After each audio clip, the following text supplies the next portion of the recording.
Okay, it's the big 2-5, day 25 in my Hypersomnia video diary. And today I put together what I think are, let me get a little closer, what I think are just 10 good rules to follow, if you have hypersomnia. So just going to get into it. The first one, be honest with yourself about hypersomnia. It's not something that's curable. It's not something that is very well understood, and it's something that can have very random, symptoms and episodes of sleep attacks and sleep drunkenness. So it can be very unpredictable. So just you're not going to beat it. So just figure out how you're going to manage it and how you're going to deal with it, whether that's medicine or just whatever you choose to do, whatever works for you. That's what you're going to have to do. You're going to have to figure out what works for you. It's probably the biggest one out of all these, I think. Number two, I'd say, and this is something I didn't do early on, and I wish that I would have now. I don't know if it would have made a difference or not, but number two is inform your friends, your family, your loved ones, potentially your employer too, if you have a good kind of a relationship, and it's not something that's going to get you fired, but it's good for your employer to understand your condition if it's possible to tell them. But just give them, give people the facts. Let them know, how the disease affects you. Let them know things that your doctor said. Let them know what they can potentially expect from it. And above all, just push, education, and from educational, we'll get, acceptance and hopefully, or at least, an understanding. They'll at least understand you better, which is, what you're going for, I think. Three, find a doctor, find a good doctor, someone that's actually going to listen to you and not make you feel like any sort of drug addict or not look at you like you're crazy, but a good doctor that, has a background in sleep or sleep-related neurological diseases, whether that's a neurologist or a psychiatrist. I said in another video, at this point in my life, I prefer the psychiatrist. I feel like they listen to you more and they understand the emotional aspect of it more, and just the just your emotional response to it. Whereas I feel that a neurologist looks at it very black and white. Although they do understand that the disease is real, and I've gotten treatment from 4 neurologists for it, but I feel like a psychiatrist is a better person to talk to about the disease. You may have a different experience, but that's mine. If medicine is an option, then try it, and hopefully you can find a medicine that works for you. Again, if I count again, just offhand, I've been through 5 or 6 different medicines to try to get to the right one that works for me, that it's tolerable, that allows me to still be myself, and I don't lose, any sort of personality or things like that. And unfortunately, if medicine is not an option for you, then you have a much tougher battle. It's really keeping good sleep regimen, scheduled sleep times, knowing what and I'm going to get into some of these, knowing what your triggers are to cause you to be more tired. I'd also say, do a lot of research on potential vitamins, supplements, and any other medicinal drugs that may be legal and available to you, and then kind of hope for the best. I had another video on supplements, and I mentioned it's just every now and then there was something you could take, and it would kind of feel like it woke you up a little bit. And sometimes most of the time I chalk that up just to being hopeful, but it's I mean, you need what's happening in hypersomnia, or at least for me, is, it feels like I don't have enough of the awake chemicals happening. So legally, it's hard to, get something that is going to stimulate your norepinephrine, serotonin, dopamine. Things like caffeine and sugar do a little bit, but not really. So, you know, if if uh, if you can't get on any sort of prescribed medicine, then it's again, it's a much tougher battle, and you're gonna have to really know your body and your mind. I think very well, or it's going to be really difficult to manage it, you know, or maybe you just power through somehow. um, okay, number 5. Just mentioned this a second ago, but it benefits you as a hypersomniac to stick to a scheduled awake sleep routine. So if you're varying those sleep times a lot, it's going to be harder. It's definitely proven that, when you maintain like a regular sort of regimen of sleep awake times, where you're always going to bed around a certain time, give or take an hour or two, and then always waking up around the same time, give or take an hour or two, that it's easier for your body once it gets into that routine. So, try to stick to the best that you can, one that works for you.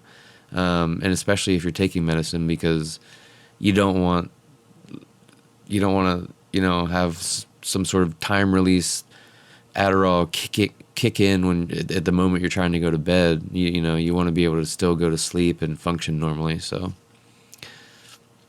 learn, number 6. Learn your body, your mind, your patterns, and your triggers. So again, just mentioned that when I was discussing number 4.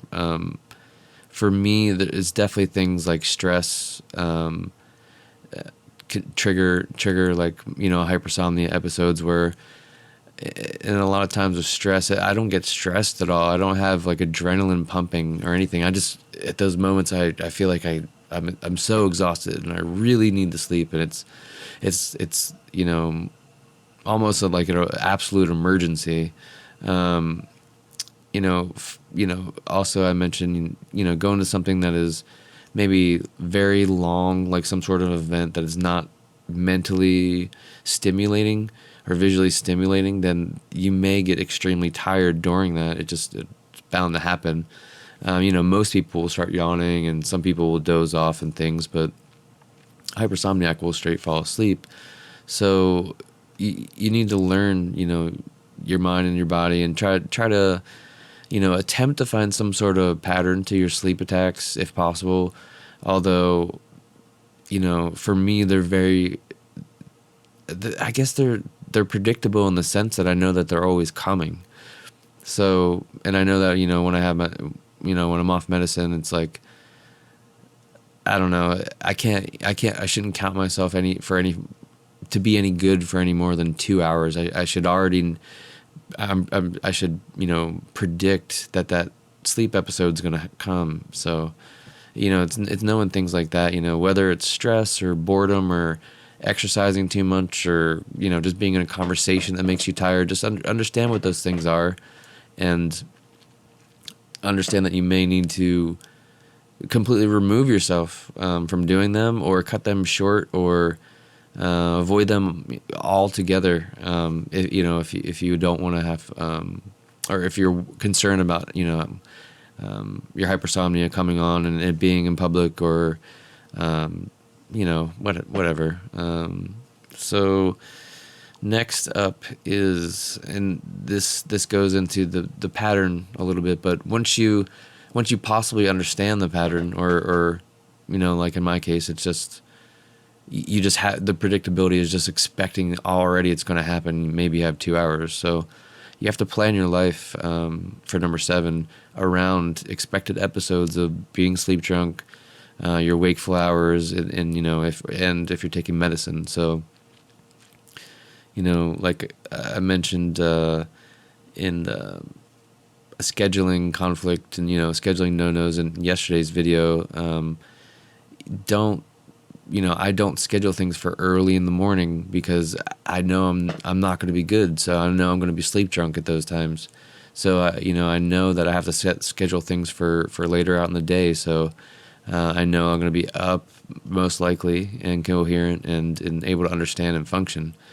You know, and then just understand what your own wakeful hours kind of feel like, and so you know where you can maximize your time if you are, having bouts of hypersomnia, or just finding it difficult to stay awake and focus.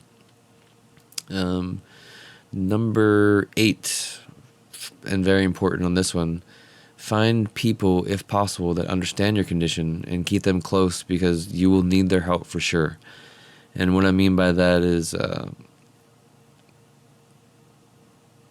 if your hypersomnia gets, pretty bad, really bad, whatever, like I feel like mine is, I need someone to help me, wake me up in the morning.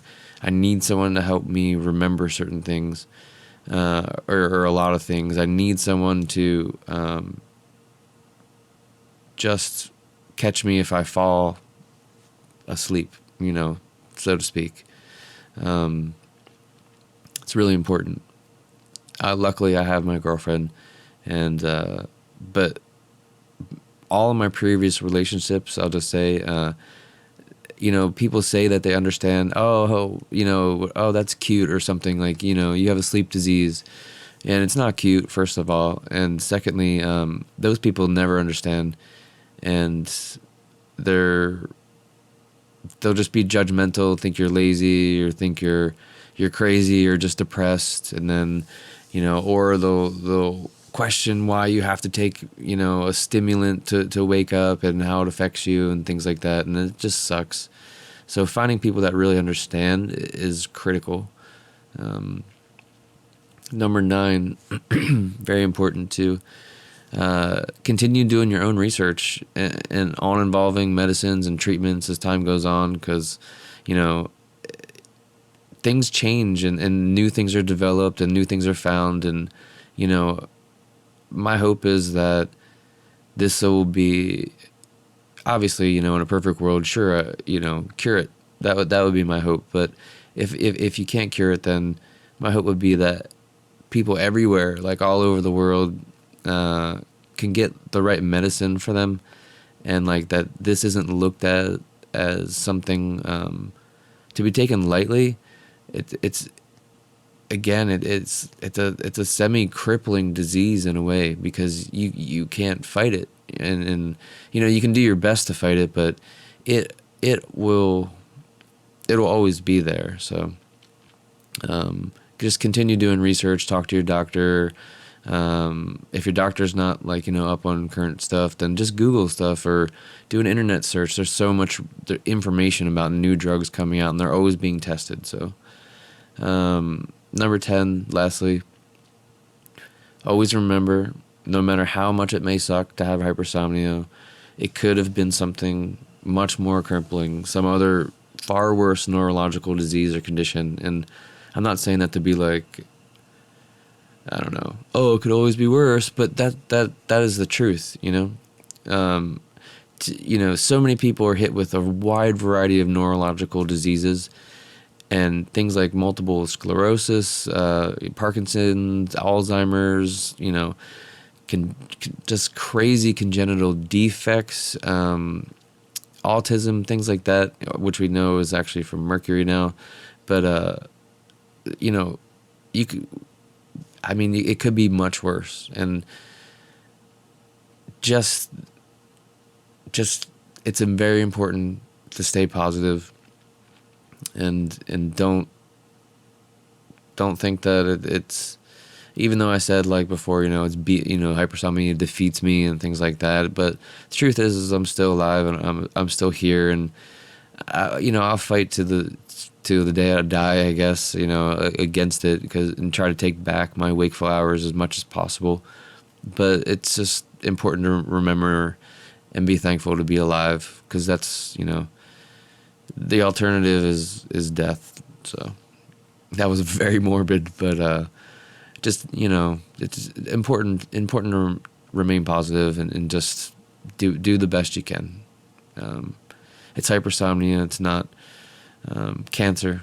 It's not AIDS. It's not like, I don't know, Ebola or E. coli or what, whatever. So yeah. All right. Well, I will see you tomorrow for day 26. If anyone has any things that they like would have on a list like this, like you have come to learn and you think about as a hypersomniac, then put them in the comments or share them, send me a message, whatever. All right. Well, thanks again.